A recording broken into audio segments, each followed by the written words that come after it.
The 26-Story Treehouse, Pirate Problems by Andy Griffiths. Chapter 4, Open Shark Surgery.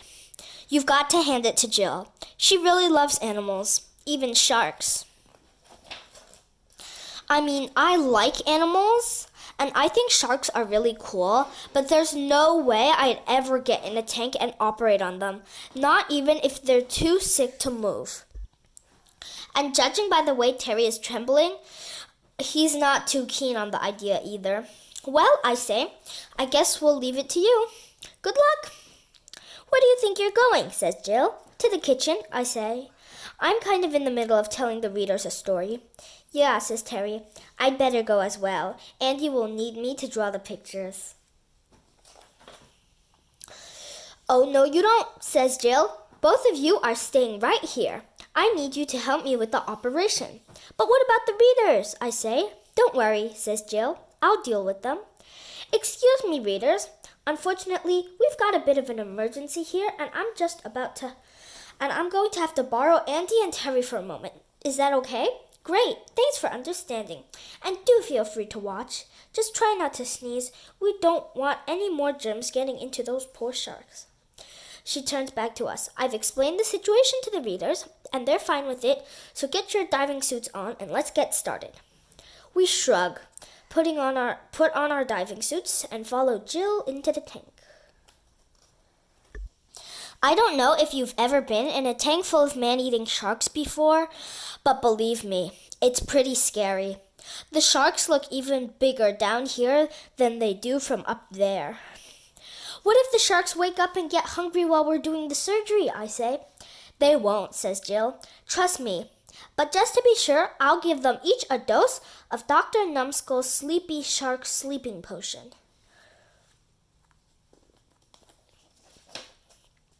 Can I ask just one question? I say. Sure, says Jill. Aren't we underwater? Yes, of course we are, she says. Then how come we can talk? Sorry, Andy, but that's 2 questions and we only had time for 1. Are you ready? Yes, but what do we do? Says Terry. I've never operated on a shark before. It's not so hard, says Jill. You know how to work a zipper, don't you? Yes. Well, there's one about halfway down its belly. Just unzip it and empty the contents. Wow, I say. I never knew sharks had zippers. I unzip my shark and peer into its belly. As you might expect, it's full of fish. I can't see any sign of Terry's underpants, but I can see some sort of large, round object. I reach in and pull it out. Hey, look what I found. It's Captain Woodenhead's wooden head. Yikes, said Terry. Ugh, said Jill. That's really creepy. Jill's right. It is creepy. Even though the eyes are made of wood, it feels like they are looking right at you. And it's quite a coincidence, really, because Captain Woodenhead is actually tied up with that whole story I was telling you earlier about how Terry and I met. You remember that lonely little boy? The one at the top of the very tall tower? Well, Andy, says Jill, stop talking to the readers. Do I have to remind you that we're in the middle of open shark surgery? Let's focus and get this job finished. Then you can blather away all you want. I'm not blathering, I say. I'm narrating.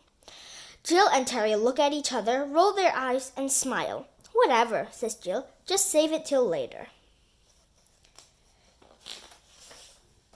Hey, look what I found, says Terry, holding up a pair of underpants. And I just found a pair too, I say, pulling them out of my shark. And here's the 3rd pair, says Jill, holding them as far away from herself as possible. Terry, these underpants are disgusting. I know, he says. That's why I was trying to wash them. Will the sharks be all right now? I say. I hope so, says Jill. I think the best thing for them is to be zipped back up and have a good rest. The cats and I can take it from here. Chapter 5, Terry's Story. Back in the kitchen, our automatic marshmallow machine senses how hungry we are and begins firing marshmallows into our mouths. So, says Terry, through a mouthful of marshmallows, what story were you telling the readers when I interrupted you? I was telling them the story of how we met, I say. Oh, I love that story, says Terry. We were both lost in the forest, and then we met and found that house made of gingerbread, and we started eating it, and a nice little old lady came out and invited us in. And then she put you in a cage to fatten you up so she could eat you, which, come to think of it, wasn't a really nice thing to do for a little old lady. So I pushed her into the oven, which, come to think of it, wasn't a very nice thing for me to do. But, Terry, I say, that's not the story of how we met. That's Hansel and Gretel. It's a fairy tale. Remember how I told you that Terry can be a bit annoying at times? Well, this is one of those times. Terry frowns and looks confused. Oh yeah, my mistake, he says. I remember now. I was taking some food to my sick grandmother and I met you in the woods. You had big eyes, big teeth, and you were covered in fur those days. Later, you dressed up in my grandmother's clothes, and I never really understood why you did that. I didn't do that, I said. And that's not how we met either. That's Little Red Riding Hood. Terry smacks his head. It is? Of course. Sorry, Andy. How could I be so dumb? Hang on. I've got it. There was a castle. We met at the ball and danced. But when the clock struck 12, you went running off and lost your glass slipper. I looked everywhere for you. I searched the kingdom far and wide, but Terry, I yelled, you're not even close. That's Cinderella. Terry shrugs. Then I give up. I've got no idea how we met. Well, I say, if you promise to be quiet for the next 21 pages, I'll tell you. Okay, says Terry. I promise. Once upon a time, in a faraway land, there was a very big city. And in that very big city, there was a very tall tower. And at the top of that very tall tower, there was an apartment. And in that apartment, there lived a little boy who was very lonely. The little boy was very lonely because he didn't have any friends. And the reason he didn't have any friends was because his parents thought friends were too dangerous. In fact, they thought everything was too dangerous. They never even let the little boy out of the apartment.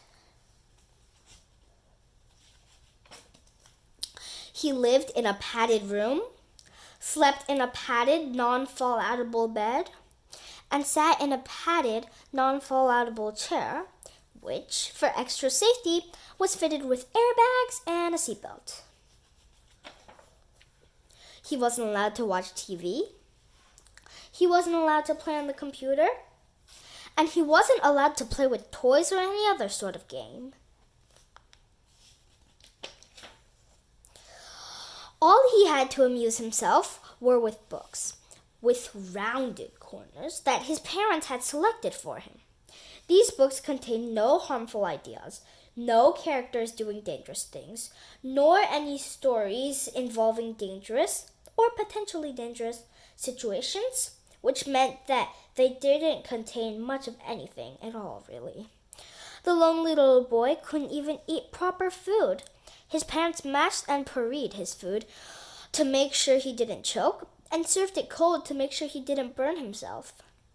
That is, until one day when his parents decided that even cold, mashed up food posed too much of a risk, so they put the little boy on an IV drip instead. And as if all that wasn't enough, his parents also filled the apartment with every type of safety alarm possible. They had fire alarms, flood alarms, burglar alarms, spider alarms, tiger alarms, vampire alarms, false alarms, and false alarms. They also had the little boy fitted with a pair of emergency self-inflating underpants, just in case he ever fell into water.